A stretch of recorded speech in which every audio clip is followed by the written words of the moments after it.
Tama nga sila. Ika'y maganda at may malaanghel na boses, Orion.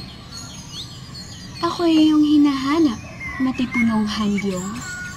Anong may paglilingkod ko sa iyo? Ano ba tong ginagawa ko? Orion, kailangan kitang paslangin. Ipakita mo ang tunay mong anyo. Handyong, pag-isipan mo muna at baka ito ay iyong pagsisihan. Ilang araw at gabing lumipas nang tuluyan ng nabighani si Orion kay Handyong. Handyong, magkaroon tayo ng isang kasunduan.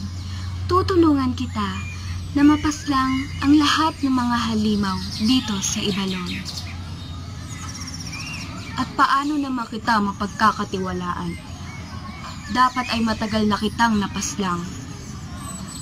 Handyong, ako ay may isang salita. May papangako ko ito sa iyo. Dahil kay Handyong, muling nakamit ng mga taga-Ibalon ang tagumpay na kapayapaan sa kanilang lugar. Matapos ang malalakas na ulan, lindol at pagputok ng bulkan, ay may nabuong rabot. Ang rabot ay isang kalahating tao at kalahating halimaw na may kapangyarihang gawing bato ang mga tao. Nagmamasid si Bantong sa kinaroroonan ng rabot at nakita niya ang mga taong ginawang bato.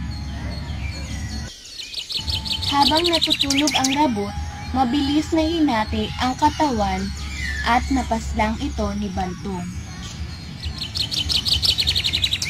Dahil sa aking talino ng pakikipaglaban, si Bantong ay ang huling bayaning nakapagkamit ng kapayapaan at katahimikan sa lugar na Ibalon. Matapos ang mga labanan, sa huli ay may katahimikan at kapayapaan ang nagisnan ng mga taga-Ibalon.